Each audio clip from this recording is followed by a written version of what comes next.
স্বাগত ৭১ জানালে আপনাদের সঙ্গে আছে রাকিব হাসান। দর্শক, আপনারা জানেন সংবাদ পর্যালোচনা ভিত্তিক নিয়মিত অনুষ্ঠানে আমরা খবরের নানান দিক বিশ্লেষণের চেষ্টা করি। আমরা চেষ্টা করি পত্র, পত্রিকা, টেলিভিশন, ডিজিটাল মিডিয়া এবং অবশ্যই নিউজ পোর্টালে যে সমস্ত খবর হয় সেগুলো শিরোনাম একে একে জানিয়ে দিতে এবং একই সঙ্গে সে সমস্ত খবরের সঙ্গে যুক্ত মানুষদেরকে আমরা সংযুক্ত করি আমাদের আলোচনার টেবিলে। আমাদের স্টুডিওতে এবং অনলাইনে অতিথিরা সংযুক্ত হন, আমরা তাদেরকে প্রশ্ন করি, উত্তর খোঁজার চেষ্টা করি এবং তারা ঘটনার গভীরে আমাদেরকে নিয়ে যাওয়ারও চেষ্টা করেন। সেই ধারাবাহিকতায় আজ আমার সাথে স্টুডিওতে আছেন সিনিয়র সাংবাদিক লোটন একরাম। লোটন একরাম, আপনাকে আমন্ত্রণ জানাচ্ছি, ধন্যবাদ জানাচ্ছি সময়টা দেওয়ার জন্য। এবং আমরা আয়োজন শুরু করার আগে একটু ধারণা পেয়েছি যে কী কী বিষয় নিয়ে আজকে আসলে কথা বলতে চাই। তবে আমরা আজকে জানালে একটা বড় অংশ জুড়ে আন্তর্জাতিক অঙ্গনের ভিতরে বিশেষ করে পশ্চিমবঙ্গে যে ফলাফলটা দেয়া হবে, যেটা স্মরণকালের বলা হচ্ছে ঐতিহাসিকভাবে সবচাইতে টান উত্তেজনাকর মুহূর্ত তারা অতিক্রম করছে, কাজেই সেটারই একটু আলাপ করার চেষ্টা করবো। আমাদের প্রতিনিধিরাও থাকবেন আশা করি সেখান থেকে। এবং বলে রাখি দর্শক, আয়োজনের পুরোটা সময় জুড়ে আপনারাও আছেন এবং আমাদের সঙ্গে অনলাইনে যুক্ত হবেন অতিথিরা বিভিন্ন পর্যায়ে এবং আমরাও তাদেরকে নানা বিষয়ে আলাপ করার চেষ্টা করব, তাদের সঙ্গে কথা বলার চেষ্টা করব। ঠিক এই মুহূর্তে আমার সঙ্গে আছেন বিএনপি দলীয় সংসদ সদস্য ABM মোশাররফ হোসেন, তাকে আমরা পেয়ে যাব। এবং এই মুহূর্তে আছেন ইসলামী আন্দোলন বাংলাদেশের সাংগঠনিক সম্পাদক শাহ ইফতেখার তারিক, তিনি আমাদের সঙ্গে আছেন এবং নিশ্চয়ই এই আলাপের ফাঁকে ফাঁকে আরও অনেকে যুক্ত হবেন। আমি একটু লোটন একটা আপনার মতামতটা নিয়ে আলাপ করতে চাই। প্রথমত হচ্ছে শাপলা চত্বরের ঘটনা 2013 সালে যখন 5ই মে ঘটনাটা ঘটে, সারা রাত কি হয়েছিল না হয়েছিল সে তথ্য আমরা জানিনি। টেলিভিশন সম্প্রচার বন্ধ হয়েছে এবং হঠাৎ করে সব কিছু অন্ধকার করে একটা ছোট্ট সময় পার হলো, এরপর আবারও আলো ফিরল, তখন দেখলাম আমরা মাঠ ফাঁকা। আপনি আসলে গণমাধ্যম কর্মী হিসেবে কি কি তথ্য সংগ্রহ করতে পেরেছিলেন, তারপর না হয় এখানে আসবো। ধন্যবাদ আপনাকে, আমার সহ-আলোচক এবং ৭১ টেলিভিশন দর্শকদেরকে। আসলে ওই যে ঘটনাটা, এটা একটি আপনার মানে ওই সময়টায় আমরা যারা গণমাধ্যম কাজ করেছিলাম তখন আমরা ওই রাত সারা রাত কিন্তু আমরা যারা মিডিয়াতে কাজ করি সারা রাত আমরা কিন্তু এই নিউজটা আমরা মনিটর করেছি, কি হচ্ছে সেখানে, অন্ধকার, সেই যে মৃত্যু, সাংবাদিকেরও অনেক আহত হয়েছে, সেই যে বিভীষিকাময় একটা জায়গায় পরিণত হয়েছিল সেখানে। ওই সময়টায় বিদ্যুৎ বন্ধ করে দিয়ে যেভাবে তৎকালীন যে আপনার আইনশৃঙ্খলা বাহিনী যেভাবে সেখানে সমাবেশে হামলা চালিয়েছিল, গুলি চালিয়েছিল, গ্রেনেড, বোমা, নানানভাবে এখানে অতর্কিত হামলা চালিয়ে আহত নিহতের সংখ্যাটা তখন তাৎক্ষণিকভাবে বলা যায়নি কত হবে। তো অনেকেই বিশেষ করে দলগুলোর পক্ষ থেকে, হেফাজতের পক্ষ থেকে কিন্তু অনেক বেশি সহস্রাধিক দাবি করেছিল তখন তারা, এটা সরকার পক্ষ থেকে সেটা প্রত্যাখ্যান করা হয়েছিল। তো পরবর্তীতে দীর্ঘদিন পর যে আপনার এখন যে অনুসন্ধান বা তদন্তের পর যেটা 32 জনের মৃত্যুর খবর, মারা যাওয়ার খবরটা, হত্যার খবরটা যে তদন্ত আন্তর্জাতিক অপরাধ ট্রাইব্যুনাল যেটা নিশ্চিত করলো, এটা একটা যদি বস্তুনিষ্ঠ হয়ে থাকে এটা খুবই ইতিবাচক, যে প্রকৃত মৃত্যুর সংখ্যাটা অবশেষে জাতি জানতে পারলো। সেখানে কিন্তু একটা ধোঁয়াশা ছিল এখানে কতজন মারা গিয়েছে, তো সেই ধোঁয়াশাটা অবশেষে কাটার পথে। এবং আমরা আশা করব এই তদন্তটা সঠিকভাবে যেন হয় এবং বস্তুনিষ্ঠ যাতে হয়, একই সঙ্গে বিচার প্রক্রিয়াটাও যাতে সুষ্ঠু এবং আপনার নিরপেক্ষভাবে হয়। এখানে আরেকটা জিনিস হলো অর্থ যোগানদাতাদের খুঁজতেছে তদন্ত কমিটি। অর্থ যোগানদাতা এখানে একটা বড় ভূমিকা রেখেছে। আমি এই অর্থ যোগানদাতাদের ভূমিকাটা নিয়ে আলাদা করে আপনার কাছে আসবো, তার আগে ঘটনাটা নিয়ে আর একটু শাহ ইফতেখার তারিক আপনার কাছে আসতে চাই। আমন্ত্রণ আপনাকে এবং ABM মোশাররফ আপনাকেও আমন্ত্রণ।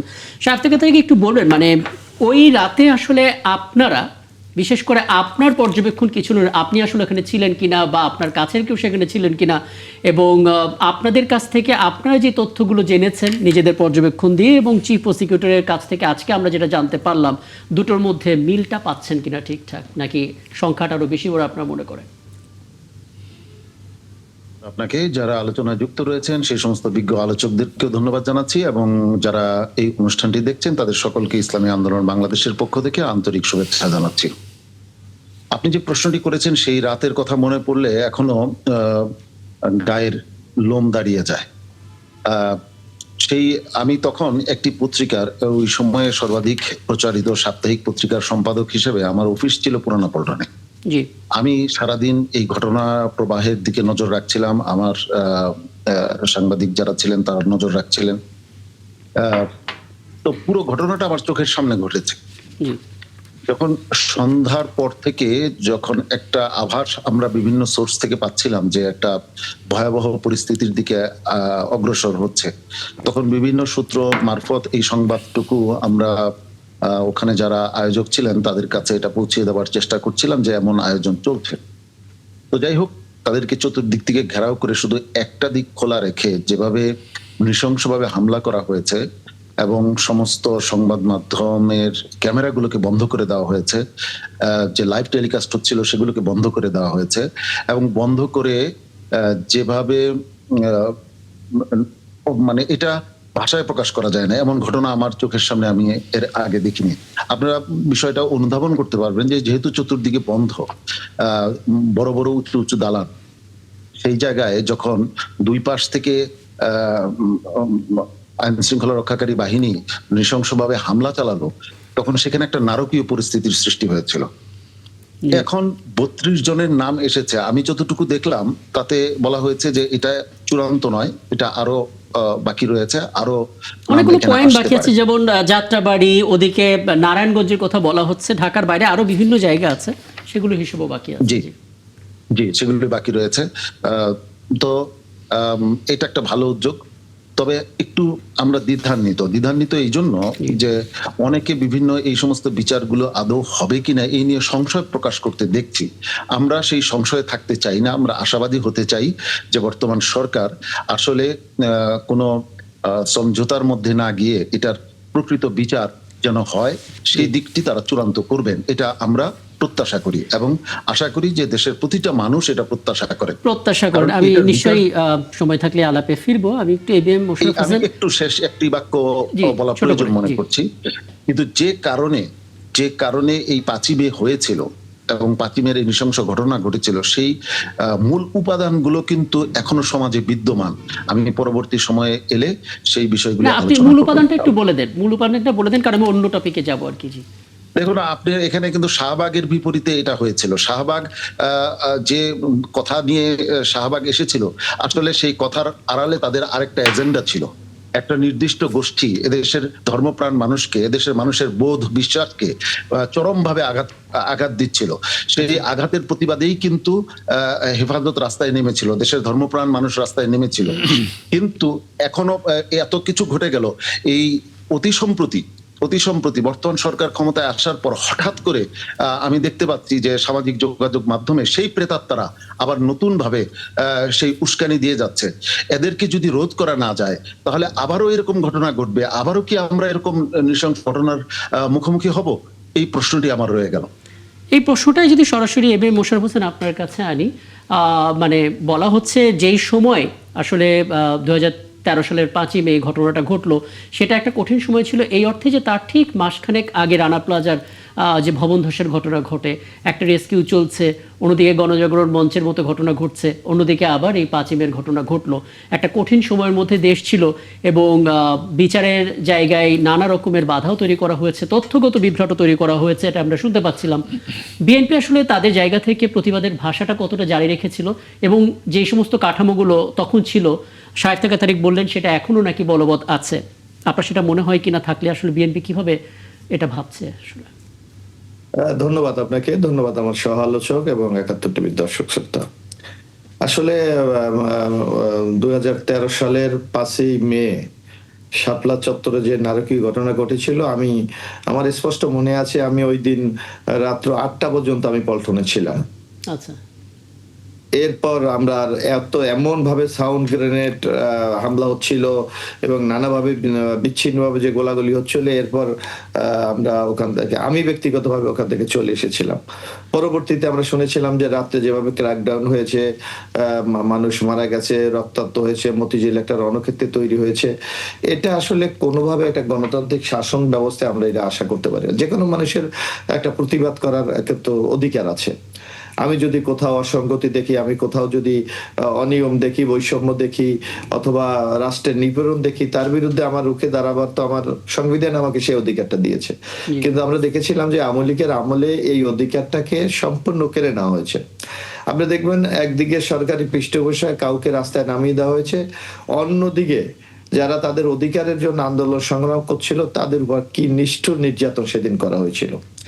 এবং আপনি দেখবেন যে আমার স্পষ্ট মনে আছে ওই দিন সারাদিন পল্টনে আমরা থাকার কারণে আমরা দেখেছি যে মানুষের মধ্যে কি একটা স্বতঃস্ফূর্ততা, এবং আমরা মতিঝিল, শাপলা চত্বর আমরা ঘুরে দেখিয়েছি। এবং সবচেয়ে ওই দিন আমার কাছে যে জিনিসটা মনে হয়েছিল যে ঢাকার মানুষ মনে হয় সারাদিন রাজপথে নেমে এসেছিল, যার যা সঙ্গতি ছিল তা দিয়ে কিন্তু সেই দিন মানুষের পাশে দেয়, কেউ পানি দিচ্ছে, কেউ খাবার দিচ্ছে, কেউ অর্থ দিচ্ছে, এরকম একটা পরিবেশ কিন্তু আমরা সেদিন দেখেছিলাম। কিন্তু সন্ধ্যার পর থেকে ঘটনা কিন্তু একটা চরম একটা বিবর্ষতার দিকে চলে যাচ্ছিল, কারণ সরকারের পৃষ্ঠপোষকতায় বা সরকারের নির্দেশে যেভাবে আমার মনে হয় ঠিক আছে, আপনার আসলে সেই স্মৃতিচারণ আসলে ভয়ঙ্কর, এটা আসলে করতে গেলে অনেক দীর্ঘ সময় যাবে। যদি আপনি আমাকে একটু বলতেন সেই সময় যে ঘটনাগুলোর ব্যাকগ্রাউন্ড যা যা ছিল সেই ইনগ্রিডিয়েন্টস গুলো এখনো রয়েছে, যেটা সাহিত্য তারিক বললেন, এবং সেটা সামাজিক যোগাযোগ মাধ্যমে অনেকটা চলে গেছে, মানে এই ব্যাপারটা আসলে এটা যদি শাক যদি স্পষ্টভাবে বলতেন যে কোন কোন ক্ষেত্রে বা কোন কোন জায়গায়, একটু পরিষ্কার করবেন সাহিত্য তারিক তাহলে? আমি একটু তাকে বলুক, তারপর আমি আর একটু জবাবটা দেই। জি জি। যেমন দেখুন, আমাদের মোশাররফ হোসেন ভাই চমৎকার বলেছেন। ওই সময় দেখেন এক শ্রেণীর তথাকথিত কোট আনকোট নাস্তিক, যারা নিজেদেরকে নাস্তিক হিসাবে প্রকাশ করে, তারা একেবারে সরাসরি আল্লাহ, রাসূল সাল্লাল্লাহু আলাইহি ওয়াসাল্লাম, কোরআনকে নিয়ে অশ্লীল ভাষায়, ন্যাক্কারজনক ভাষায় তারা যখন একের পর এক ওই সময় পোস্টগুলি দিচ্ছিল, মানুষের ভিতরে ক্ষোভের দাবানল জ্বলে উঠেছিল। সেইটাকে সরকার সেটাকে নিবৃত্ত না করে বরং উল্টো যারা এই প্রতিবাদের জন্য রাস্তায় নামলো তাদের বিরুদ্ধে সে খড়গহস্ত হলো। তো এখনো আপনি লক্ষ্য করেছেন, আমি অতি সম্প্রতি দেখছি হঠাৎ করে এটা এই মাসখানেক যাবত এটা মানে আবার নতুন করে শুরু হয়েছে, আবারও ব্যাপকভাবে শুরু হয়েছে। এই যে শুরু হচ্ছে, মানে ধর্মীয় যে কটূক্তি সেগুলো ভার্চুয়ালি বেড়েছে, এটা ইঙ্গিত দিচ্ছেন নাকি অপতথ্য গুজব? এটা বেড়েছে এবং শুধু তাই না, আপনি ওই যে শাহবাগের পেছনে যারা ছিল তাদেরকে তো আমরা চিনি যে সরকারের পৃষ্ঠপোষকতায় সেটা হয়েছিল, কিন্তু আরেকটা পৃষ্ঠপোষক ছিল বাম ঘরানার একটা বিশেষ গোষ্ঠী, সেই জিনিসটাকে ইন্ধন দিয়েছিল, এখনো তারা সেটাকে ইন্ধন দিচ্ছে, এখনো মানুষের আমার মনে হয় এবিএম মোশাররফ হোসেন সংসদ সদস্য আপনি বুঝতে পেরেছেন। জি না, আসলে দেখেন আমাদের বাংলাদেশে সবসময় তো আমাদের ধর্মের বিরুদ্ধে অথবা ইসলামের বিরুদ্ধে একটা গোষ্ঠী আছে, এটা তো অস্বীকার করার কোনো সুযোগ নেই। এবং মানে কেউ বাংলাদেশটাকে একটা মৌলবাদী রাষ্ট্র হিসেবে পরিচিত করার জন্য নানা কৌশল অবলম্বন করে, এবং তারা বুঝাতে চাচ্ছে, যেমন শেখ হাসিনা এই দীর্ঘদিন ক্ষমতা থাকার অন্যতম একটা কারণ ছিল, কিন্তু উনি বহির্বিশ্ব অথবা যারা প্রভাবশালী রাষ্ট্র তাদেরকে বুঝাচ্ছিলেন যে উনি ছাড়া এই জঙ্গলিদেরকে অথবা যারা ইসলামী মিলিট্যান্ট ওনাদের ভাষায় এদেরকে দমন করা সম্ভব না। কিন্তু আমরা দেখেন বাংলাদেশ একটা ধর্মপ্রাণ মুসলিম রাষ্ট্র, এখানে একটা চমৎকার ধর্মীয় সম্প্রীতি রয়েছে, এখানে যে যার ধর্ম পালন করে এই নিয়ে কিন্তু কারোর মধ্যে কোনো বাধা নাই, কোনো আক্রোশ নাই। কিন্তু আমরা দেখেছি খুব পরিকল্পিতভাবে এই যে ধর্মীয় বিভাজনটা তৈরি করা হয়। একদম, আমি এই যে ধর্মীয় বিভাজন তৈরি করা হয় এই পর্যন্ত একটু থামে, আমি বিরতি থেকে এসে এখান থেকে আবার শুরু করবো। এবিএম মোশাররফ হোসেন মাননীয় সংসদ সদস্য আপনি বলছিলেন এবং আপনাকে থামিয়েছিলাম, ধর্মের ভিত্তিতে বিভাজন এই পর্যন্ত বলছিলেন। জি না, এখন আমরা দেখেছি বিগত বিশেষ করে আওয়ামী লীগের 15 বছর শাসনে যে এটা ধর্মীয় বিভাজন খুব পরিকল্পিত করা হয়েছে, এবং তারা বাংলাদেশ এবং বহির্বিশ্বে এই মেসেজটা দিতে চেয়েছিল যে আওয়ামী লীগ ছাড়া বা এই যে বাংলাদেশটা একটা মৌলবাদী রাষ্ট্রে পরিণত হয়ে যাবে। এই ধরনের একটা প্রচারণা তৎপরতা, রাষ্ট্রীয় পৃষ্ঠপোষকতা কিন্তু সেই সময় ছিল, এবং যার কারণে আমরা দেখেছি যে নানা সময় নানা জায়গায় হঠাৎ জঙ্গি নাটকের মঞ্চায়ন, কিছু লোকদেরকে ধরে এনে তাদের টুপি দাড়ি বড় বড় পাঞ্জাবি তাদেরকে হত্যা করা, এই ঘটনাগুলো কিন্তু আমরা দেখেছিলাম। এখন কতটুকু সেগুলি তারা জঙ্গলি ছিল, কতটুকু তারা উগ্রবাদের সাথে জড়িত ছিল, এগুলি কিন্তু তদন্ত সাপেক্ষের ব্যাপার। আমার মনে হয় এখন একটা নির্বাচিত সরকার এসেছে, এই জায়গাগুলি কাজ করার কিন্তু আমাদের যথেষ্ট সুযোগ আছে।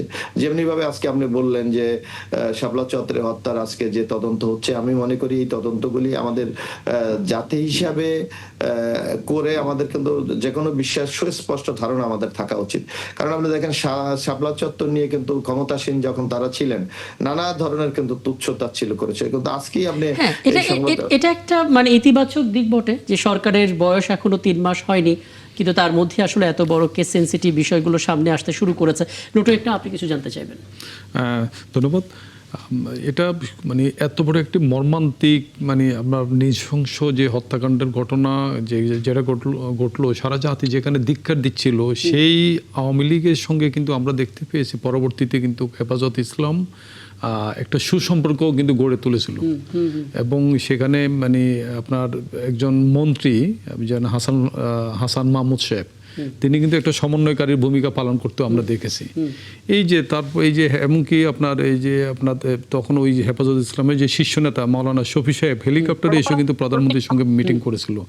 এই যে মানে পরবর্তীতে শেখ হাসিনা বা আওয়ামী লীগ সরকারের সাথে সুসম্পর্ক গড়ে তোলার মানে কারণটা কি, আমি ভাইয়ের কাছে এটা জানতে চাচ্ছি। একটু হ্যাঁ, সাহেব থেকে যদি একটু ব্যাখ্যা দিতেন। জি, আমি সংক্ষেপে এই জিনিসটা একটু আমি দূর থেকে যা পর্যবেক্ষণ করেছি এবং আমার যা অভিমত সেটা বলতে পারি। সেটা হচ্ছে যে এই যে সুসম্পর্কের যে বিষয়টি বলছেন, এটা স্বতঃস্ফূর্ত ছিল বলে আমি মনে করি না। এটাও অনেকটা চাপের মুখে ছিল। এটা না করলে তখন আরো বড় ধরনের সংকট এবং সমস্যায় দেশের যারা যে মাদ্রাসাগুলো আছে সেই মাদ্রাসাগুলো পড়তো। অতএব অনেক সময় ডাকাতি করার সময় বলে যে একটু হাসি দাও, অনেকটা ওই রকম আর কি। তো আমি চাপে হয়তো আঘাত হতে পারে, কিন্তু চাপে কি উপাধি দেয়া যায়? তখন তো দেখলাম যে উপাধি কিন্তু হেফাজতের দেন না। উপাধি যিনি দিয়েছিলেন তিনি কিন্তু সেই এলাকার, এবং তিনি মানসিক, এটা হেফাজত আনুষ্ঠানিকভাবে দেয় নাই, তিনি সেখানে এটা দিয়েছেন। এই বিষয়ে হেফাজত ভালো বলতে পারবে। তবে আমরা দূর থেকে যেটা পর্যবেক্ষণ করেছি তাতে এটা পুরো হেফাজতকে দায়ী করা যায় না। এমনকি খোদ আহমদ শফি সাহেব তিনি কিন্তু বিষণ্ণ ছিলেন এবং তিনি অত্যন্ত, ওনার বডি ল্যাঙ্গুয়েজ সেখানে প্রকাশ পাচ্ছিল যে তিনি অনিচ্ছা সত্ত্বে সেখানে উপস্থিত ছিলেন।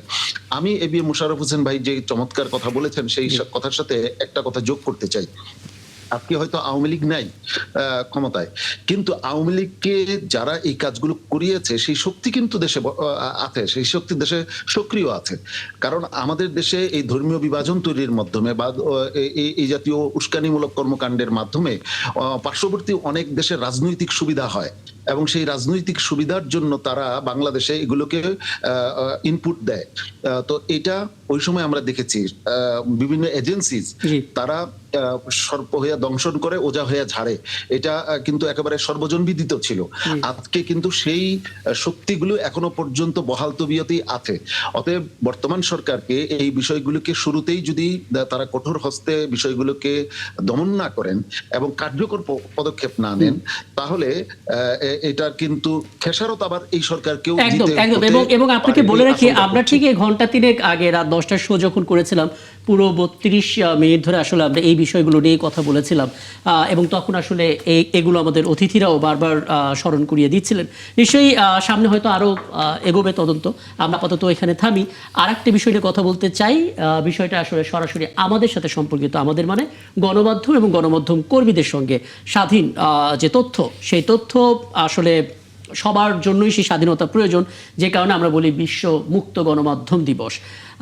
আমি একটু মাননীয় সংসদ সদস্য আপনার কাছে আসতে চাই এই অর্থে যে আমরা প্রত্যেক বছরই আসলে এই দিনটা আসলেই কেবল সাংবাদিকদের সংকট নিয়ে কথা বলি এবং দুইটা জায়গায় গিয়ে আটকে যাই। প্রথমত, গণমাধ্যম কর্মীদের যে চাকরির স্থায়িত্ব কিংবা যে বেতন কাঠামো, সেটা একেবারেই মানবেতর পর্যায়ে, বিশেষ করে যারা সম্প্রচার মাধ্যমে আছে অর্থাৎ ইলেকট্রনিক মিডিয়াতে আছে। আর দ্বিতীয় যে সংকটটা থাকে সেটা হচ্ছে তথ্যের প্রচার, অর্থাৎ এখন হয়তো অপতথ্য একটা জোয়ার চলছে, সেটা নিয়ে একটু পরে আসছি, কিন্তু সেই তথ্য প্রকাশ করার ক্ষেত্রেও বাধা দেওয়া হয়। হেফাজতের দিনে তো আমরা বলছিলাম যে সেদিন রাতে তো সব চ্যানেলের লাইভ ডিভাইস অফ করতে হলো, ব্ল্যাক আউট করা হলো। মানে কোথায় আসলে মুক্ত গণমাধ্যম? আমরা আসলে কোন প্রেক্ষাপটে আছি? তন্ত্র চাই। আমরা যদি বাংলাদেশকে একটা সার্বজনীন রাষ্ট্র ব্যবস্থার দিকে নিয়ে যেতে চাই, তাহলে আপনাকে তো অবশ্যই গণমাধ্যমের স্বাধীনতা দিতে হবে এবং তাদের আর্থিক নিশ্চয়তাটাও আমাদের দিতে হবে। কিন্তু দেখেন, বাংলাদেশের মিডিয়াগুলি, বিশেষ করে সরকারি মিডিয়ার প্রতি তো মানুষের ওই ধরনের কিন্তু একটা আস্থা নাই। এটা নানা কারণে এই জিনিসটা বাংলাদেশে তৈরি হয়েছে। কারণ মানুষ মনে করে যে সরকারি মিডিয়াটা অর্থাৎ সরকারের গুণকীর্তন করে, এটা এই ধরনের একটা কিন্তু পারসেপশন মানুষের মধ্যে আছে। যার কারণে মানুষ কিন্তু বেসরকারি অথবা প্রাইভেট যেই মিডিয়াগুলি আছে তার উপরে কিন্তু মানুষকে বেশি ডিপেন্ড করতে হয়। কিন্তু আপনি যে কথাটি আপনি নিজেই আপনার উপস্থাপনায় বলেছেন, কিন্তু এটা অনেকটা এই মিডিয়া কর্মী যারা অথবা যারা আমাদের গণমাধ্যমের লোক, তারা কিন্তু অনেকটা ওই কর্তার ইচ্ছার মতো তাদেরকে চলতে হয়। এখানে তাদের একদম। স্বাধীনতা বলেন, তাদের আর্থিক সচ্ছলতা বলেন, এই ক্ষেত্রে তারা কিন্তু টোটালি মালিকের ইচ্ছার উপর নির্ভরশীল হতে হয়। এখন আমাদের মতো বাংলাদেশের মতো জায়গায়, যেমন আপনারাই বলেন, অনেকে আমরা অনেক সময় দেখেছি অনেক যারা মালিক কর্তৃপক্ষ আছে তারা চ্যানেল বন্ধ করে দেয়। তো চ্যানেল বন্ধ করে দিলে আপনি দেখেন যে মিনিমাম, আমি যতদূর জানি, কারণ আমি মিডিয়াতে তো যাই আপনাদের এইসব প্রোগ্রামগুলিতে, একটা মিডিয়াতে মিনিমাম 400-500 লোক কাজ করে। তাদের ফ্যামিলি আছে, তাদের সন্তান সন্ততি আছে, তাদের সামাজিক একটা স্ট্যাটাস নিয়ে চলতে হয়। হঠাৎ যদি তারা চাকরিচ্যুত হয়, সেক্ষেত্রে তাদের উপর একটা কিন্তু অমানিসার মতো একটা অন্ধকার নেমে আসে। সুতরাং এই সংকটগুলি বাংলাদেশে আছে, এগুলোকে অস্বীকার করার কোনো সুযোগ নেই। কিন্তু এখন হলো কতটুকু আমরা স্বচ্ছতার সাথে, জবাবদিহিতার সাথে এবং রাষ্ট্রীয় যে নীতি আছে, যে নিয়ম আছে, যেমন আপনাদের পে স্কেল দরকার, আপনাদের চাকরির নিশ্চয়তা দরকার। তারপর আমি আরেকটা সংকট জানি যে আপনাদের মধ্যে হয়তো আপনাদের নানা সময় কিন্তু অনেকটা চেঞ্জ হয়, যে আপনি আজকে এই চ্যানেলে আছেন, কালকে অনেক জায়গায় চলে যাচ্ছেন, কিন্তু দেখা যাচ্ছে তারা খালি হাতে চলে যেতে হয়। তাদেরকে যে ওই যে প্রভিডেন্ট ফান্ড বা গ্র্যাচুইটি, হ্যাঁ গ্র্যাচুইটি, এগুলি কিন্তু অনেক ক্ষেত্রে দেওয়া হয় না, আমি যতটুকু জানি আপনাদের সাথে আলোচনা। এই সকল ক্ষেত্রে কিন্তু আমাদের দেশে দুর্বলতা আছে, এটা আমি অস্বীকার করি না। এখন আমাদের যারা রাষ্ট্র পরিচালনা করে অথবা যারা মিডিয়া ব্যক্তিত্ব আছে, তাদেরকেও নতুন ভাবে চিন্তা করতে হবে এইভাবে কিভাবে এখানে নিরাপত্তাটা আমরা নিশ্চিত করতে পারি। যদি সবাই মিলে এইসব জায়গায় আমরা একটু কাজ করি, তাহলে হয়তো মিডিয়া কর্মী বা মিডিয়ার যারা ব্যক্তিত্ব আছে তারা হয়তো অনেকটা স্বস্তিতে থাকতে পারে। এখন পর্যন্ত আসলে তথ্যমন্ত্রীর বক্তব্য আশাবাদ জাগাচ্ছে, কিন্তু আপনি যেহেতু নিজেই বিভিন্ন টকশোতে আসেন এবং একই সঙ্গে পার্লামেন্টেও থাকেন, আশা করি সংকটগুলো আপনি সেখানে তুলে ধরবেন, কিছুটা হলেও পরিস্থিতি বদলাবে। আমি একটা বিষয় একটু সাহেব থেকে তারিখ আপনার কাছে আসতে চাই। আপনাকে তো রাজনৈতিক ব্যক্তিত্ব হিসেবে পরিচিত করাচ্ছি, কিন্তু আপনার আরো অনেকগুলো পরিচয় আছে, তার ভিতরে আপনি নিজে সাংবাদিক ছিলেন এবং গণমাধ্যম ব্যক্তিত্ব। একটা সময় যখন জার্নালিজম করতেন, সেই সময় প্রেক্ষাপট আর এখনকার প্রেক্ষাপটের মধ্যে একটা বড় পার্থক্য হলো ডিজিটাল প্ল্যাটফর্ম। কারণ এখন আমরা দেখেছি অনেকে আসলে একটু ভিউ বাণিজ্যের জন্য একটু চটকদার শিরোনাম দিয়ে সেটা যতটুকু পারা যায় ছড়িয়ে দেওয়ার চেষ্টা করে, যেটা নিয়ে খোদ সাংবাদিক নেতারাই বলেছেন যে ঠিক এই মুহূর্তে দায়িত্ববোধ জাগানোটাই হচ্ছে সবচাইতে জরুরি। কিন্তু সে দায়িত্ববোধ কিভাবে জাগবে যদি আমরা সাংবাদিক এবং সাংবাদিক না, এই দুটোকে আলাদা করতে না পারি? দুটোই তো আসলে গণমাধ্যমের মধ্যে কোনো না কোনোভাবে প্রত্যক্ষ পরোক্ষভাবে জড়িত। এটা একটা বড় মাথা ব্যথা কিনা? একেবারেই ঠিক জায়গায় আপনি ঠিক জায়গাটি চিহ্নিত করেছেন। তবে আমি বিশেষভাবে বলবো যে সরকারকে এই বিষয়ে খুব অত্যন্ত জোরালো পদক্ষেপ নেওয়া দরকার, এবং এটাকে মালিকদের উপর চাপিয়ে দেওয়া, মালিকদের ইচ্ছার উপরে চাপিয়ে দেওয়ার বিষয় না। কেননা সরকার না হয় সাফার করবে। কিভাবে সাফার করবে? যখন মালিকের ইচ্ছে অনুযায়ী বা পক্ষপাত দুষ্ট সংবাদ মাধ্যমগুলো প্রচার করতে থাকে, তখন জনগণের আস্থা উঠে যায়। তখনই বিকল্প গণমাধ্যম আস্থায় নিয়ে নেয় মানুষ, আর তখনই দুষ্ট লোকেরা ওই বিকল্প গণমাধ্যমে যেটা সরকারের জন্য বিপজ্জনক এমন তথ্য নিয়ে আসে যেটা যাচাই করার সুযোগ জনগণের থাকে না। তখন দিন শেষে সাফার করে কিন্তু সরকারি দল। অতএব সরকারি দলকেই এই মুহূর্তে, যেহেতু তারা নতুন বাংলাদেশ, সমৃদ্ধ বাংলাদেশ করার কথা বলছেন, সবার আগে বাংলাদেশের কথা বলছেন, সবার আগে বাংলাদেশকে যদি তারা বিনির্মাণ করতে চান, তাহলে সংবাদ মাধ্যমকে গুরুত্ব দেওয়াটা তাদের প্রায়োরিটি লিস্টে থাকতে হবে। এবং সেটা সংবাদ মাধ্যমের যারা অংশীজন তাদেরকে সাথে নিয়ে কিভাবে এই বিষয়গুলি নিশ্চিত করা যায়, বিশেষ করে সাংবাদিকদের অধিকার কিভাবে নিশ্চিত করা যায়, সেই বিষয়ে তারা উদ্যোগী হবেন। যদি তারা উদ্যোগী না হন, তাহলে জনগণ যেমন সাফার করবে, সবচেয়ে বেশি সাফার করবে সরকার এবং সরকারি দল। একদম লটু ইকরাম, মানে একটা দীর্ঘ সময় সাংবাদিকতার কেরিয়ার আপনার, মানে এই প্রান্তে এসে আমরা এক ধরনের মানে খুঁজে বের করতে হয় যে কি আসলে সাংবাদিকতাটাই করছে। অর্থাৎ এই জায়গা থেকে বলা হয় সোশ্যাল মিডিয়াতে এক ধরনের প্রভাব তৈরি করা, এক ধরনের ভিউ তৈরি করার ক্ষেত্রে অনেকে নেমে যাচ্ছেন কাজে। পরবর্তীতে যখন সেগুলো আমরা সামনে আনার চেষ্টা করি তখন সেটা আরেক ধরনের একটা মব তৈরি হয়ে যায়। আবার দ্বিতীয় বিষয় হচ্ছে, দীর্ঘদিন ধরে সাংবাদিকতা করছেন, তিনি যখন অন্য কোনো চ্যানেলে যাচ্ছেন বা কোনো কারণে হয়তো চাকরি ছাড়ছেন, তার হাতে কিছু থাকছে না, যেটা একটু আগে সংসদ সদস্য বলছিলেন, কোনো প্রভিডেন্ট ফান্ড নাই, কোনো গ্র্যাচুইটি নাই, মানে মুক্ত গণমাধ্যম দিবস আমরা বলছি, সংকটের সমাধান কি একটু হলেও দেখেন? কোনো আশাবাদ কি তৈরি হয়েছে এখন পর্যন্ত? এবং সাথে যদি আপনি কিছু জানতে চান। জি, ধন্যবাদ। আমাদের আজকে যে মুক্ত গণমাধ্যম দিবস, এখানে মানে মানে আমাদের যে সাংবাদিকদের যে আপনার বেতন ভাতা যে বিষয়টা আলাপ করলেন, তার চেয়ে আমি আগে যেটা বললাম, সাংবাদিকতার যে স্বাধীনতা, একটি মুক্ত সাংবাদিক, একজন সাংবাদিক একটা দেশের গণতন্ত্রকে প্রাতিষ্ঠানিক রূপ পেতে হলে একটা শক্তিশালী সংবাদ মাধ্যমের প্রয়োজন। আপনি দেখবেন বিগত দিনগুলোতে মানে সংবাদপত্র যখন এই যে 17 বছর যখন গণতন্ত্র ছিল না দেশে, একমাত্র সংবাদপত্রটাই ছিল মানে আওয়ামী লীগের দুঃশাসনের যে এটা কিভাবে এটা মানে আপনার পাহারাদারের মতো, যেখানে বিএনপি জামাত এরা কেউ কিছু করতে পারতেছে না, একমাত্র সাংবাদিকেরা সংবাদ মাধ্যমগুলো কিন্তু তাদের অনিয়ম দুর্নীতিগুলা মানুষের সামনে আনার চেষ্টা করছেন। মানে একমাত্র তখন প্রতিপক্ষ মনে হচ্ছে সংবাদপত্র। তো এই সংবাদপত্র গণমাধ্যমের স্বাধীনতা নিশ্চিত করাটাই কিন্তু আমি মনে করি এই বর্তমান নির্বাচিত সরকারের অন্যতম একটা দায়িত্ব। সাংবাদিকতা, আমি একটা জিনিস একটু বুঝতে চাই, ধরুন গণমাধ্যমের স্বাধীনতা মানে মুক্ত গণমাধ্যমের স্বাধীনতা নাকি ভুল জায়গায় স্বাধীনতাটা চলে যাচ্ছে? ধরুন একটা টিভি চ্যানেল দেওয়ার জন্য লাইসেন্স লাগে, একটা পত্রিকা দেওয়ার জন্য লাইসেন্স লাগে, কিন্তু আজকে যদি কেউ মনে করে যে তিনি একটা নিউজ এজেন্সির মতো বানাবেন, তিনি ইজিলি হয়তো ফেসবুক, ইউটিউবে একটা পেজ খুলে বা একটা চ্যানেল খুলে কাজটা করে ফেলছেন। এবং সেই জায়গা থেকে আপনি কিভাবে দায়বদ্ধতা মেকশিওর করবেন, সেই জায়গায় আপনি কিভাবে নীতিমালা তৈরি করবেন, কিন্তু তারা কাজ করতে পারছে, সেই জায়গা থেকে তো তারা স্বাধীনতাটা পাচ্ছে। তার মানে স্বাধীনতাটা ভুল জায়গায় যাচ্ছে কিনা? না, সেটার যেমন আজকে আমাদের তথ্যমন্ত্রী কিন্তু বলছেন একটা মানে আপনার মানে কমিশন, একটা মানে গণমাধ্যম কমিশন গঠনের কথা বলছেন। মানে উনি মানে সব অংশীজনদের নিয়ে এবং অভিজ্ঞ মানে লোকদের নিয়ে একটা নিরপেক্ষ একটা কমিশন গঠন করার কথা কিন্তু বলছেন। আমরা জানি কিন্তু আপনার ইতিমধ্যে অন্তর্বর্তীকালীন সরকারের সময় কিন্তু একটা গণমাধ্যম সংস্কার কমিশন একটা আমাদের কামাল আহমেদ সাহেবের নেতৃত্বে একটা সংস্কার প্রস্তাব একটা দিয়েছেন, গণমাধ্যমের সংস্কার।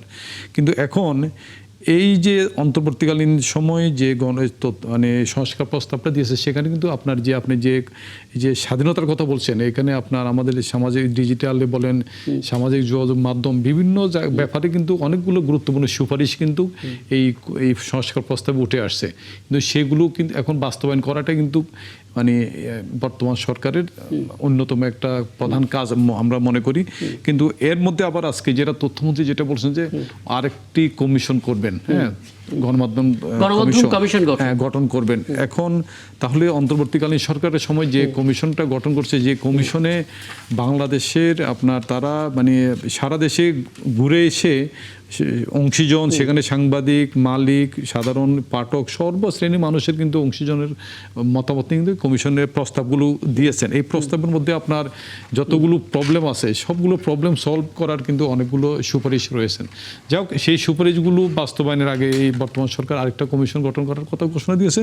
তো আমরা আশা করব এই অন্তর্বর্তীকালীন সরকারের সংস্কার কমিশন এবং বর্তমান সরকারও যদি একটা কমিশন গঠন করে, এই কমিশনের মাধ্যমে এই যে বর্তমানে যে আপনার সামাজিক মাধ্যমের মাধ্যমে যে স্বাধীনতার কথা বলছেন, যে এই স্বাধীনতাকে অপপ্রয়োগ করে যেভাবে আপনার মানুষকে বা অপতথ্য দেওয়ার যে প্রতিযোগিতা চলতেছে, ভিউয়ারের আপনার এখানে ভাইরাল করার যে প্রতিযোগিতা, ভুল তথ্য দিয়ে মাঝখান দিয়ে একটা শব্দ দিয়ে একটা কার্ড বানিয়ে দিয়ে যে আপনার একটা ভিউয়ার হওয়ার আগে পিছনে কোনো কিছু না দিয়ে কিন্তু একটা অনেক সময় দেখা যাচ্ছে গুরুত্বপূর্ণ মিডিয়ার যে লগোটা আপনার লাগিয়ে দিয়েও কিন্তু মানে এটা আমি একটা বিষয় একটু এই জায়গাতে এই সরকারের আশা করি মানে কাজ করবেন এবং এখানে বস্তুনিষ্ঠ সাংবাদিকতার যে মানে যে সুযোগটা করে দিবেন, স্বাধীন সাংবাদিকতার সুযোগটা করে দিবেন। একই সঙ্গে আমাদের সাংবাদিকদের যে সংগঠন, মালিকদের যে সংগঠন, তাদেরও এগিয়ে আসা উচিত। এই যে আমি আসলে সাংবাদিকদের সংগঠন নিয়ে একটু আলাদা করে আসতাম। মৌলিক সাংবাদিকতা, একটু সংসদ সদস্য ABM মোশাররফ হোসেন, একটা দায় আপনি নেবেন কিনা যেটা আসলে অনেক সিনিয়র সাংবাদিক আজকে বলেছেন। বিশেষ করে news paper owners association of Bangladesh NOAB আয়োজিত যেই সভা হয়েছে সেখানে স্পষ্ট করে বলা হয়েছে দায়িত্বশীল সাংবাদিকতার স্বার্থে রাজনৈতিক দলগুলোকে দ্বিচারিতা পরিহার করা উচিত। ব্যাখ্যাটা অনেকটা এরকম যে ক্ষমতাসীন রাজনৈতিক দলগুলো দায়িত্বশীল সাংবাদিকতার কথা বললেও বিরোধী দলে গেলে ভিন্ন অবস্থান নেয়, অর্থাৎ সরকারি দলে যে থাকে সেই চাই গণমাধ্যম তাদের টোনেই কথা বলুক, বিরোধী দলে গেলে তারা চাই এই সব গণমাধ্যম আবার ফ্রিডম হয়ে যায়, স্বাধীন হয়ে যায়। এখানে আমি একটু যোগ করি, যেটা মানে বিরোধী দলে থাকলে তখন ওই যে কালা কানুনগুলো বাতিল করার দাবিতে তারা এসে কিন্তু আপনার একাত্মতা প্রকাশ করে, মানে বিরোধী দল যে দল ক্ষমতা থাকে আমাদের সঙ্গেই তারা একাত্মতা প্রকাশ করেছেন যে তারা ক্ষমতা আসলে ডিজিটাল নিরাপত্তা আইন সহ যতগুলো মানে কালা কানুন আছে বাতিল করা হবে, ক্ষমতা আসলে কিন্তু সেই দল আবার সেগুলো বহাল রাখে কোনো একটা ফরম্যাটে। এটা কি এটা এই ব্যাপারটা আমি মোশাররফ ভাইয়ের কাছে জানতে চাইবো যে কালা কানুনগুলো আছে সাংবাদিকদের যে মানে আপনার স্বাধীনতার পথে যে অন্তরায়, এগুলো আপনারা কি বাতিল করবেন কিনা? জি না, লটন আকরাম, ধন্যবাদ। অনেকদিন পর আপনার সাথে কথা হচ্ছে। জি, এখানে আমি একটা জিনিস কিন্তু আমি যেটা বুঝি, আসলে এখানে কিন্তু পারস্পরিক একটা সম্পর্কের ব্যাপার আছে, কিন্তু একটা বিশ্বাস আস্থার ব্যাপার আছে। আপনি যেখানে এখানে মিডিয়াগুলিও যেভাবে দায়িত্বশীলতার ভূমিকা পালন করতে হবে এবং রাজনৈতিক দলগুলিও কিন্তু একইভাবে একটা দায়িত্বশীলতার ভূমিকা পালন করতে হবে। আমরা অনেক সময় দেখি যে সাংবাদিকতার নামে অনেক মিডিয়া হাউস অথবা অনেক মিডিয়া এমন ভূমিকা পালন করে যেটা রাজনৈতিক দলকে যেমন ক্ষতিগ্রস্ত করে, আর জনমত একটা কিন্তু একটা নেগেটিভ মেসেজ দেওয়া হয়। তো এই জায়গাগুলি কিন্তু একটা সংকটের মূল কারণ। আর আমি যে জিনিসটি ব্যক্তিগতভাবে মনে করি যে বাংলাদেশের মতো একটা দেশে যেখানে আমাদের অর্থনীতি খুব একটা শক্তিশালী না, এখানে একটা মিক্স অর্থনীতি, আমাদের এখানে অনেকটা মালিক মানে বেসরকারি খাতের উপর অনেকটা ডিপেন্ডেন্ট হতে হয় এবং আমাদের অর্থনীতি গড়ে উঠেছে প্রাইভেট সেক্টরকে কেন্দ্র করে। তো সুতরাং এখানে আমি মনে করি মালিক পক্ষ এবং সরকার, এই দুই পক্ষ এবং মিডিয়া কর্মী যারা আছে, এদের মধ্যে যদি একটা ব্রিজ তৈরি করা যায়, একটা সেতু বন্ধন তৈরি করা যায়, তাহলে আমার মনে হয় লটন আকরাম যে কথাগুলি বলেছে সেই জায়গা থেকে আমরা অনেকটা কিন্তু বেরিয়ে যেতে পারবো। এখন আপনি দেখেন যে জিনিসটা এখানে লটন আকরাম বলেছে যে ইদানিং কিন্তু এই ডিজিটাল মিডিয়া কিন্তু নানা সংকট তৈরি করে। এই যে ফেক নিউজ, এখন বাংলাদেশের অধিকাংশ মানুষ কিন্তু কিভাবে ফেক নিউজ চেক করা হয় এটা কিন্তু অনেকেই জানে না। মানে আমাদের মতো যারা মোটামুটি যারা সমাজে চলি বুঝি, আমরা কিন্তু অনেকে জানি না। সুতরাং এইগুলি কিন্তু সাধারণ মানুষের কাছে খুব নেগেটিভ ইম্প্যাক্ট তৈরি করে।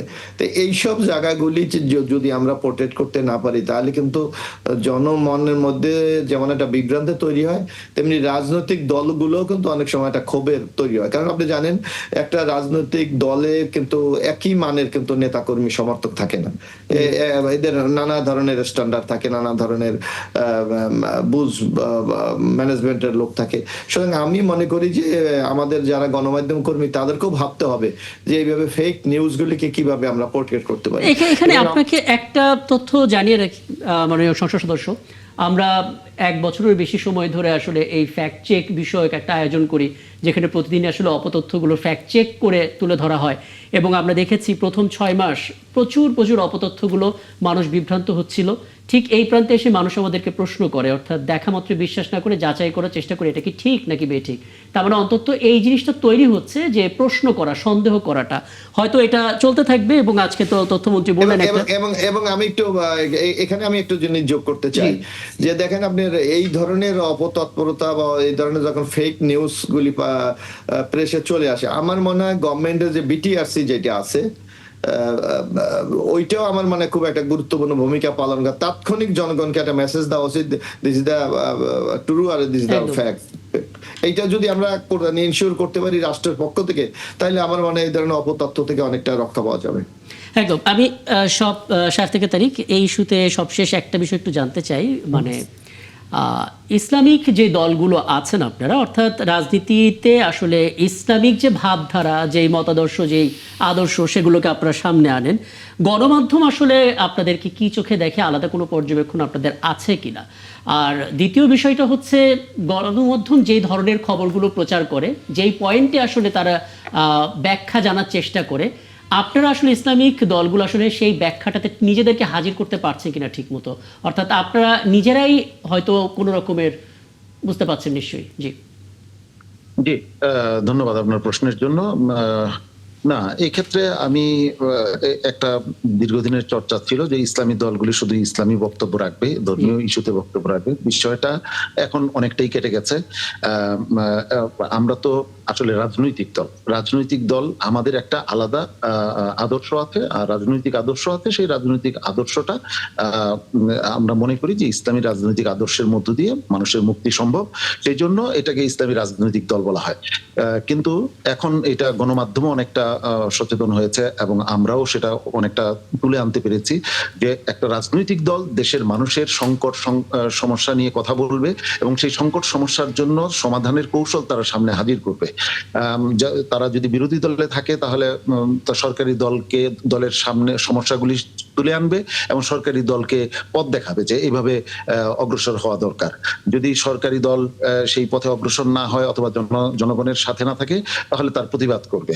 অতএব আমার মনে হয় যে গ্যাপটা ছিল সেই গ্যাপটা অনেকটা কেটে গেছে এবং সামনে আরো কেটে যাবে ইনশাআল্লাহ। কিন্তু আমি যে জায়গাটায় জোর দিতে চাই আগের আলোচনার সূত্র থেকে, যে যদি এই যে বিকল্প গণমাধ্যম কেন গুরুত্বপূর্ণ হয়ে যায়, বিকল্প গণমাধ্যম তখনই গুরুত্বপূর্ণ হয় যখন মূল গণমাধ্যম যখন তার মূল কাজটি করতে না পারে, যে কোনো কারণেই হোক, সেটা তাদের বেতন ভাতার অসুবিধার কারণে। এখন তো আরেকটা ফেনোমেনা দেখা যাচ্ছে, সেটা হচ্ছে যে একটা গণমাধ্যমে কাজ করতেন, তিনি আবার আলাদা একটা প্রাইভেট গণমাধ্যম তৈরি করছেন।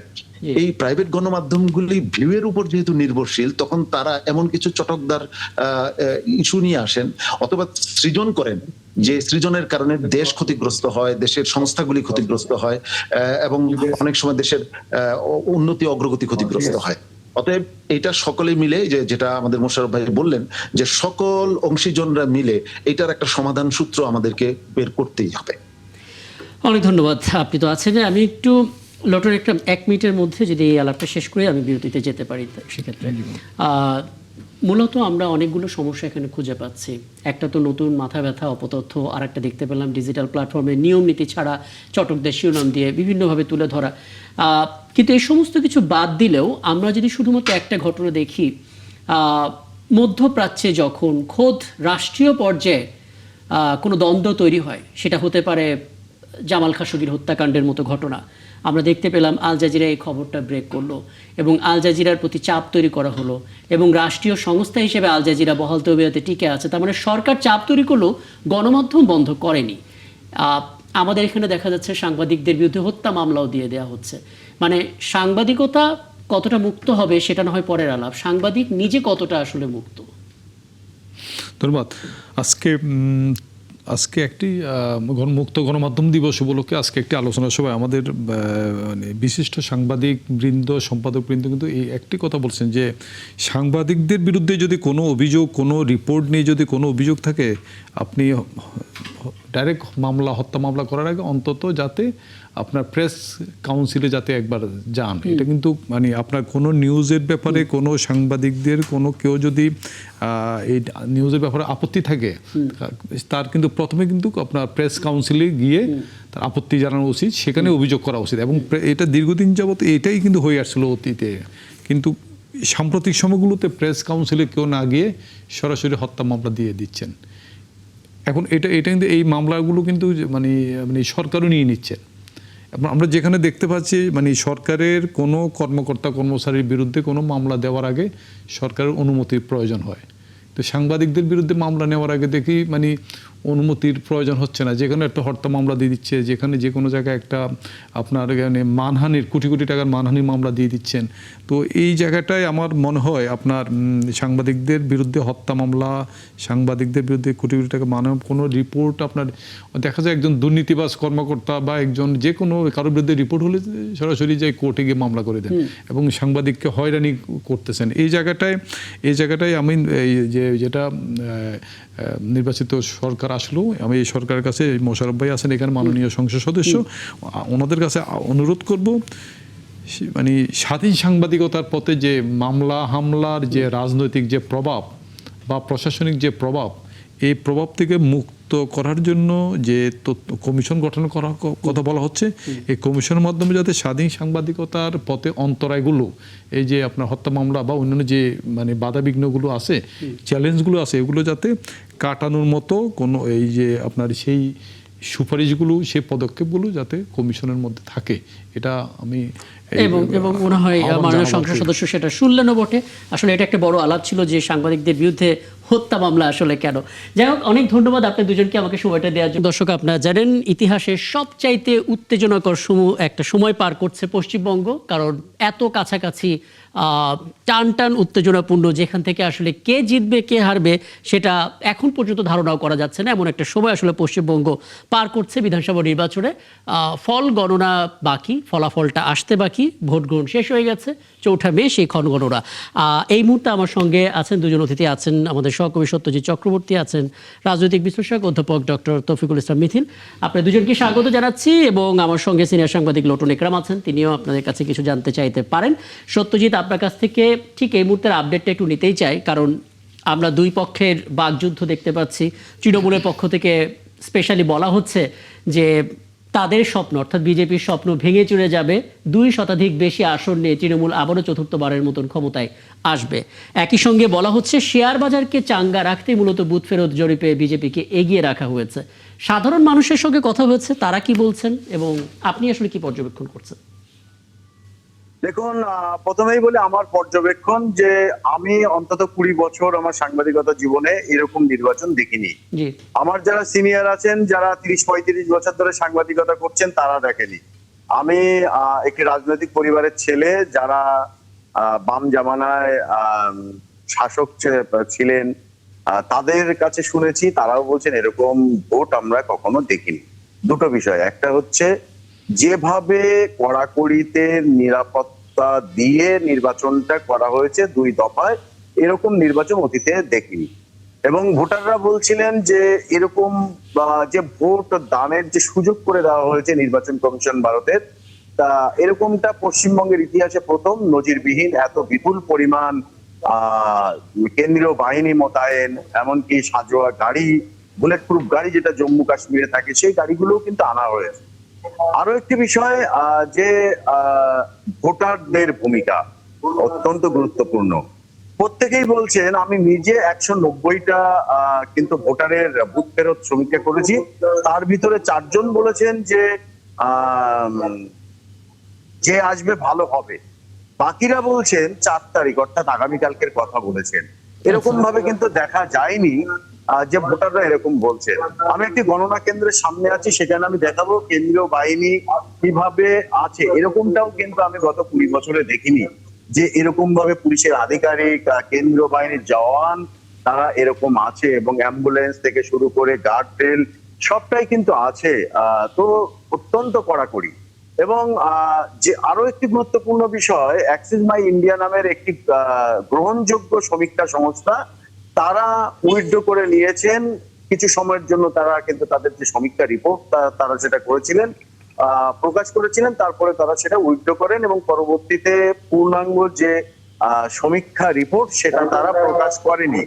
কারণটা হচ্ছে 70 থেকে 80% ভোটার কোন রকম ভাবে উত্তর দেয়নি, ইঙ্গিত দেয়নি যে পশ্চিমবঙ্গের যে সরকার কারা করতে পারে। 2021 সালে যে সমীক্ষা সংস্থাগুলো তারা যে রিপোর্ট দিয়েছিল, সেক্ষেত্রে কিন্তু একটা ইঙ্গিত ছিল যে তৃণমূল সরকার গঠন করবে, যদিও সংখ্যাটা মেলেনি। বিভিন্ন সংস্থাগুলো তারা কিন্তু বিজেপিকে 90 থেকে 100-র মধ্যে আসন দিয়েছিল, বিজেপি থামে 77-এ, আর তৃণমূলকে দিয়েছিল 190-এর মধ্যে, সেখানে তৃণমূল পৌঁছায় 213। স্বাভাবিকভাবে এবারের যে ট্রেন্ড দেখা যাচ্ছে যারা প্রকাশ করেছে, সেখানে কিন্তু বিজেপির একটা ট্রেন্ড দেখা যাচ্ছে, 100 পার করে গেছে। কেউ কেউ দিয়েছেন সরকার গঠন করছে আর কি বিজেপি, আবার কেউ কেউ বলছে যে বিজেপি এবং তৃণমূলের মধ্যে হাড্ডাহাড্ডি লড়াই। বিজেপি বাংলায় আমরা যদি দেখি, তাহলে এই হঠাৎ করে 77 থেকে সরকার গড়ে দেবে। আর 16 সালে ছিল 3টে আসন, 21 সালে গিয়ে তারা পেল 77, আর এই 26-এ যে সরকার গঠন করবে। শুধু তাই না, আরো একটি ব্যতিক্রম ঘটনা, এবার যে ট্রেন্ড সেটা কিন্তু হচ্ছে, সেটা হলো পশ্চিমবঙ্গের যে যখন শাসন পরিবর্তন হয় সেটা কিন্তু স্থানীয় সরকার অর্থাৎ পৌরসভা, পঞ্চায়েত, তারপরে আসে বিধানসভা, তারপরে আসে লোকসভা, তারপরে আসে বিধানসভা, অর্থাৎ রাজ্যের সরকার বদল হয়। আমরা যদি দেখি আর কি গেল যে পঞ্চায়েত, সেই পঞ্চায়েতে কিন্তু বিজেপি কিছু করতে পারেনি, পৌরসভা নির্বাচনে কিছু করতে পারেনি, লোকসভা 24-এর লোকসভা নির্বাচনে 19-এর তুলনায় বিজেপির সংখ্যা কমেছে। হঠাৎ করে কি এমন হলো যে 26-এর এই বিধানসভা নির্বাচনে বিজেপি সরকার গঠন করবে, যেখানে মমতা বন্দ্যোপাধ্যায় সর্ব ক্ষেত্রে সেটা মহিলাদের জন্য যে ভাতা সেটা 500 টাকা বাড়িয়েছে, যাদের 40 বছর বয়স পর্যন্ত যুবক তাদের এগুলো আমরা দেখেছি, আপনার মাধ্যমে তথ্যগুলো জেনেছি, সেগুলো প্রতিবেদন আকারে প্রচার করেছি, মানুষের মতামত আমরা শুনেছি। কিন্তু মুশকিল হচ্ছে যেই পর্যায়ে এখন আছে ফলাফল ঘোষণা করার আগ মুহূর্তে, আপনার মনে হয় কিনা ফলাফল যেটাই আসুক দলগুলো মানতে প্রস্তুত? কারণ অনেক অভিযোগ তো এর মধ্যে আসতে শুরু করেছে। এখন যেটা বিভিন্ন যে ঘটনা ঘটেছে কিছুক্ষণ আগে, বেশ কিছু জায়গায় কিন্তু ভিভিপ্যাট স্লিপ উদ্ধার হয়েছে, তাতে করে বিজেপি, সিপিএম তারা বলছে আসলে ভোটের গণনা বানচাল করার জন্য এরকম একটা চক্রান্ত কেউ বা কারা করছে নির্বাচন কমিশনে ইতিমধ্যে। কিন্তু সেটা রিপোর্ট জমা দেওয়া হয়েছে, অভিযোগ জানানো হয়েছে। বিষয়টা হলো যদি কিনা কোথাও কোনো গণনা কেন্দ্রে যদি ভিভিপ্যাট না পাওয়া যায়, যদি গরমিল হয়, তাহলে কিন্তু এই গণনা ঘিরে তৈরি হবে এক নতুন এক অধ্যায় এবং নতুন গন্ডগোল শুরু হওয়ার সম্ভাবনা। এবং আগামীকালকে সরকারের যেই আসুক না কেন, যে দলই আসুক, বিজেপি হোক বা তৃণমূল, একটা হিংসা ঘটনা কিন্তু ঘটার সম্ভাবনা আশঙ্কা করছে। এবং পুলিশ গোয়েন্দা রিপোর্টের ভিত্তিতে নির্বাচন কমিশন আগামী 6 মাসের জন্য পশ্চিমবঙ্গে কেন্দ্রীয় বাহিনী মোতায়েন রাখার সিদ্ধান্ত নিয়েছে। সব মিলিয়ে যেই ক্ষমতায় আসুক না কেন, সত্যজিৎ, একটা বিষয় উত্তপ্ত হতে পারে। একটা বিষয় একটু পরিষ্কার করবেন ছোট করে, তারপর আমি আর একটু পরে আলাপে যাব। SIR যেটাকে বলা হচ্ছে স্পেশাল ইন্টেন্সিভ রিভিশন, এবং এটা নিয়ে একটা অভিযোগ হচ্ছে যে শব্দটা রিপ্রেজেন্টেশন অফ দ্য পিপল অ্যাক্টে কোথাও নেই, কিন্তু এটা বারবার হাজির করা হচ্ছে। আর্টিকেল 324 ইসিআইকে ভালো রকমের একটা ক্ষমতা দিয়েছিল, কিন্তু সেই ক্ষমতা যে সীমাহীন নয় সেটাও স্পষ্ট করা হয়েছে। কিন্তু মুশকিল হচ্ছে এই নির্বাচনে এটা বড় আলাপ তৈরি করছে এবং বলা হচ্ছে একটা অসাংবিধানিক বিষয়কে সামনে আনা হচ্ছে। এটা একটা বড় ফ্যাক্টর হতে পারে কিনা, যিনি হারবেন, যেই দল হারবে সে এটাকে সামনে আনতে পারে কিনা? দেখুন, যেটা বিষয় হলো এখানে দুটো বিষয় আছে। সেটা হলো মৃত ভোটার। সেই 2002 সালে লাস্ট কিন্তু এসআইআর হয়েছিল এবং তারপর থেকে হয়নি। মৃত ভোটার কিন্তু 58 লক্ষ বাদ গেছে। এই 58 লক্ষ মৃত ভোটারদের বিভিন্ন সময়ে তারা কিন্তু ভোট বাক্সে জীবন্ত হতেন, ভোটের দিনে আসতেন। এইটা কিন্তু ভোটারদের একটা অংশ বেশ খুশি।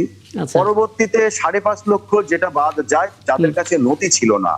এরপরে 27 লক্ষ মানুষের নাম বাদ যায়, যেখানে যাদের নামের একটা গন্ডগোল ছিল, এআই প্রযুক্তি দিয়ে আর কি করা হয়েছে। এরপরে সুপ্রিম কোর্টে যায়, সুপ্রিম কোর্টে বিচার বিভাগীয় আর কি বিচারের তালিকায় কিন্তু আনা হয়েছে এবং বিচারকরাই সিদ্ধান্তটা নিয়েছেন তাদের কাছে রাখা হবে ভোট দানের দুদিন আগে পর্যন্ত। সেক্ষেত্রে ভোটারদের এই পক্ষে নাকি বিপক্ষে, সেটা থেকেও গুরুত্বপূর্ণ বিষয় হলো এসআইআর এর কারণে এবছর এই 26 প্রথম 93% ভোটার ভোট দিয়েছেন, যেটা অতীতে কখনো দেয়নি। যেখানে 85, বুঝতে পারছি, হ্যাঁ, মানে আলোচনায় আসলেও সমালোচনা হলো তার একটা ভালো প্রভাব পড়েছে নির্বাচনের মাঠে। আমি আবারও আসবো আপনার কাছে, অধ্যাপক তৌফিকুল ইসলাম মিথিল, আমন্ত্রণ আপনাকে। এবং আপনি শুনছিলেন এবং আমি নিশ্চিত আপনি নিজেও ফলো করছেন আসলে নির্বাচনের ফল গণনা ঠিক এই সময়টাতে। আপনার কাছে কি মনে হয়, মানে বাকযুদ্ধে, যুক্তিতে, তর্কে কেউ কারোর চেয়ে কম না? আমরা মমতা বন্দ্যোপাধ্যায়ের যে স্টেটমেন্টগুলো পাচ্ছি এবং শুভেন্দু অধিকারের যে স্টেটমেন্টগুলো পাচ্ছি, দুজনের বক্তব্য শুনে মনে হচ্ছে ক্ষমতাটা হয়ে গেছে, কেবল আনুষ্ঠানিকতায় বাকি। কিন্তু সমীকরণ তো ভিন্ন কথা বলছে। ভোটাররাও দেখলাম বেশ সচেতন, আবার অভিযোগও আছে খোদ ভোটার তালিকা নিয়ে পুশব্যাকের অভিযোগও আছে। কি বলবেন আসলে কোথায় গিয়ে দাঁড়াচ্ছে ফলাফলটা? ধন্যবাদ আপনাকে। এবং ইতিমধ্যেই সত্যজিৎ দা ইতিমধ্যে অনেক কিছু তথ্য দিয়েছেন। জি। আপনি দেখেন যে কথাটা আপনি বলছেন ভোটার লিস্ট নিয়ে কিন্তু সত্যিকার অর্থে একটা অসন্তোষ আছে। হঠাৎ করে এই সিদ্ধান্তটা নেওয়া হয়নি, এটার একটা উদ্দেশ্য ছিল আগে থেকেই। এবং কোন ভোটারদের বাদ দেওয়া হয়েছে, কাদের বাদ দেওয়া হয়েছে। কাজেই পশ্চিমবঙ্গের নির্বাচন কিন্তু অন্যান্য সময়ের মতো এবার হয়নি। এবারের পারপাসটা ছিল একটু ডিফারেন্ট সামহাওয়াট, যে পশ্চিমবঙ্গে ক্ষমতাসীন বিজেপি তাদের একটা বড় উদ্দেশ্য এবং রোডম্যাপ নিয়ে এগিয়েছে, যাতে পশ্চিমবঙ্গে তারা স্বাভাবিকভাবেই আগের চেয়ে ভালো করে এবং ক্ষমতাসীন হতে পারে। এবং সত্যিকার অর্থে দেখেন দুটো দলেই যুক্তি দিচ্ছে, কথা বলছে। যুক্তি তর্ক রাজনীতিতে এটা একটা কমন সিনারিও, এটা আছে, থাকবেই। কিন্তু ব্যাপারগুলো যেন এমন না হয়। এখানে দেখেন এই পশ্চিমবঙ্গের ইলেকশনে মাইনরিটি মুসলিম ভোটার একটা বড় ফ্যাক্টর। এটাও কিন্তু কেন্দ্রীয় সরকারকে আমলে নিতে হবে। কোনো অবস্থাতেই যেন নির্বাচনের ফলাফল ঘোষণা করার পর, যেটা ভারতকে চিন্তা করা হয় সেকেন্ড লার্জেস্ট যে Democratic country in terms of number of the people, এটাকে নাম্বার ওয়ানই বলতে হয়। তো সেক্ষেত্রে যদি নির্বাচনের ফলাফলের পর কোনোভাবে যদি মাইনরিটি কোনোভাবে যদি আপনি দেখেন নিরাপত্তা এবং নিরাপত্তা জনিত ইস্যুতে ভোগে, তাহলে কিন্তু এটা ভারতের জন্য সত্যি আমার কাছে মনে হয় ওয়ার্ল্ড ওয়াইড একটা সমালোচনার সম্মুখীন হতে হবে। ব্যাপারগুলো আগে থেকে আমলে নেওয়া উচিত এবং এই দায়িত্বটা কিন্তু কেন্দ্রীয় ভাবে যে সরকার আছে ওনার উপরই বর্তাবে এবং ওনাকে এই দায়িত্বগুলো নিতে হবে। এবং ইতিমধ্যে আমরা দেখেছি কেন্দ্রীয় সরকারের যে ল অ্যান্ড এনফোর্সমেন্ট এজেন্সি ইতিমধ্যে কাজ করছে। নির্বাচন ফলাফল নির্বাচনে মেনে নেওয়া হচ্ছে ডেমোক্রেসির একটা সবচাইতে বিউটি, আপনি যেটা বলতে পারেন। একজন রাজনৈতিক বিশ্লেষক হিসাবে আমি বলবো গণতন্ত্রে প্রতিযোগিতা থাকবে এবং প্রতিযোগিতা থাকাটা খুবই স্বাভাবিক। দুটো পর্বের নির্বাচন সুন্দরভাবে হয়েছে, এখন ভোট গণনা হচ্ছে। আগামী দিনে আগামীকাল যে নির্বাচন ফলাফল, আগামীকাল না ইনফ্যাক্ট আমরা আজকে 4 এপ্রিল 4 মেতে চলে এসেছি।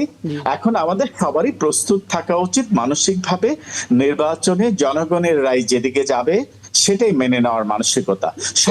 এটা আসলে জরুরি, যেহেতু বিশ্বের বৃহত্তম গণতান্ত্রিক দেশ এটা।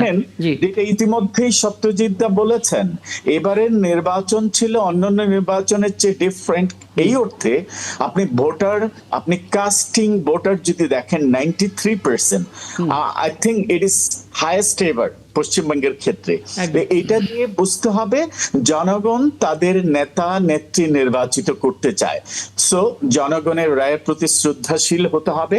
কোনো অবস্থায় যেন নির্বাচনের ফলাফল প্রকাশের পর এটা যেন ভায়োলেন্সে না যায়, সেটাই থাকবে। আমরা প্রতিবেশী দেশ হিসাবে এটাই আমাদের প্রত্যাশা। একদম। আমি শিওর এখানে লোটন ইকরাম তার কাছে নিশ্চয়ই প্রশ্ন আছে এবং সেই প্রশ্নটা আমরা শুনবো একটা ছোট্ট বিরতির পর ফিরে এসে। লোটন ইকরাম, আপনি কিছু জানতে চাইবেন কিনা? জি ধন্যবাদ। আমি সত্যজিৎ দার কাছে একটু জানতে চাইবো এই যে দুইটা বিষয়। একটা হলো মানে আপনার পশ্চিমবঙ্গে যে বিজেপির এত খারাপ অবস্থা ছিল, আপনি নিজে বলছেন, সেখানে বিজেপি এত ভালো করার, হঠাৎ করে এত ভালো ফলাফল করার যে আভাস আমরা পাচ্ছি বিভিন্ন বুথ ফেরত জরিপ বিভিন্ন মাধ্যমে, এটার অন্যতম কারণগুলো কি কি? আরেকটা বিষয় হলো আপনার পশ্চিমবঙ্গ এবং ইন্ডিয়ান যে মিডিয়াগুলো আগাম যেভাবে তারা মানে আপনার এই যে বিজেপির পক্ষে অ্যাডভান্স তারা মানে বিজয়ের যে একটা আভাস দিচ্ছেন, লেখালেখি করে ফেলছেন, এই যে মিডিয়াগুলো যে আগাম যে মানে বিভক্ত হয়ে যে একটা দলের পক্ষে তারা আগাম নিউজ করে ফেলতেছেন, তারা জিতে গেছেন, পরিসংখ্যানগুলো দিয়ে দিচ্ছেন, এটা যৌক্তিকতা বা এটার মানে তাদের কাছে কি ধরনের এভিডেন্স আছে, এই বিষয়টা আপনি কিভাবে দেখেন? সত্যজিৎ জি। দেখুন, প্রথম বিষয় হলো পশ্চিমবঙ্গে বিজেপির এত ভালো জায়গায় আসার মূল কারণটা হচ্ছে কিন্তু বিজেপি পশ্চিমবঙ্গে একটা ডিপ স্টেট তৈরি করেছে। তাদের যে একটি মতাদর্শিক অরাজনৈতিক সংগঠন আছে আরএসএস। তো এই আরএসএস কে দিয়ে যেভাবে একটা ডিপ স্টেট তৈরি করেছে, এবং আমরা যদি দেখি গোটা বিশ্বে ভারতবর্ষে একমাত্র এবং গোটা বিশ্বের মধ্যে একমাত্র দল বিজেপি যার নিজস্ব রাজনৈতিক একটা ডিপ স্টেট আছে, এটা কিন্তু অন্য কোনো রাজনৈতিক দলের নেই। এবং সদস্য সংখ্যার নিরিখে বিজেপি কিন্তু প্রথমে, এবং দ্বিতীয় হচ্ছে চীনের কমিউনিস্ট পার্টি। তো আচ্ছা। সেই জায়গায় দাঁড়িয়ে বাংলায় কিন্তু সফল হয়েছে এই ডিপ স্টেট তৈরি করতে। আচ্ছা, আর মিডিয়ার কথা একটু তাড়াতাড়ি বলে দেন সত্যজিৎ, হাতে আর সময়টা কম, তো মিডিয়ার কথা একটু বলবেন ভূমিকা। মিডিয়ার ক্ষেত্রে তারা কিন্তু মানুষের যে ওপিনিয়ন এবং যে এক্সিট পোল তার ভিত্তিতেই এই ধরনের সংবাদগুলো পরিবেশন করছেন, এবং বিরাট সংখ্যক মানুষ কর্মসংস্থান এবং শিক্ষা এই দুটি বিষয় নিয়ে শাসক তৃণমূলের উপরে যথেষ্ট বিরক্ত। সে কারণেই কিন্তু মানুষ এত বেশি ক্ষুব্ধ হয়েছে, বুঝতে এবং পারছি, জি। এই হ্যাঁ। পরিস্থিতিতে কিন্তু সংবাদ মাধ্যমগুলো এরকম একটা ভূমিকা নিচ্ছে। আচ্ছা, আমি সবশেষ মন্তব্য একটু ডক্টর তৌফিকুল ইসলাম মিথিল আপনার কাছ থেকে নিতে চাই। আমরা আসলে বিশ্লেষণ করছিলাম, আমরা দেখতে পাচ্ছিলাম রিপাবলিক বাংলা কিংবা আজতক বাংলা, ইন্ডিয়া টুডে এক ধরনের টোন আমরা দেখতে পাচ্ছি, আনন্দবাজার কিংবা ওইদিকে এনডিটিভি সেখানেও এক ধরনের টোন আমরা দেখতে পাচ্ছি। মানে মিডিয়াগুলো আসলে সঠিক তথ্য কতটা দিচ্ছে, কতটা আসলে প্রভাবিত তথ্য দিচ্ছে, কতটা আসলে পপুলারিস্টিক তথ্য দিচ্ছে, সঠিক তথ্যের জায়গাটা স্পষ্ট কতটা হচ্ছে আসলে? আসলে দেখেন, বাংলাদেশের নির্বাচনের আগে কিন্তু আমরা একই ঘটনা শুনেছি যে জামাত ক্ষমতায় চলে আসছে।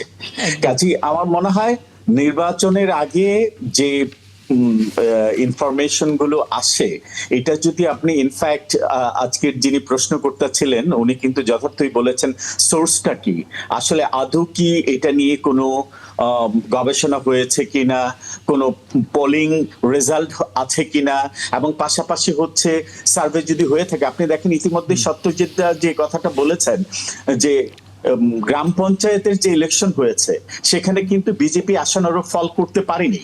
কাজে গ্রাম পঞ্চায়েতের ভোটার এবং লোকসভার ভোটাররাই কিন্তু এখন ভোট দিচ্ছে রাজ্যসভায়।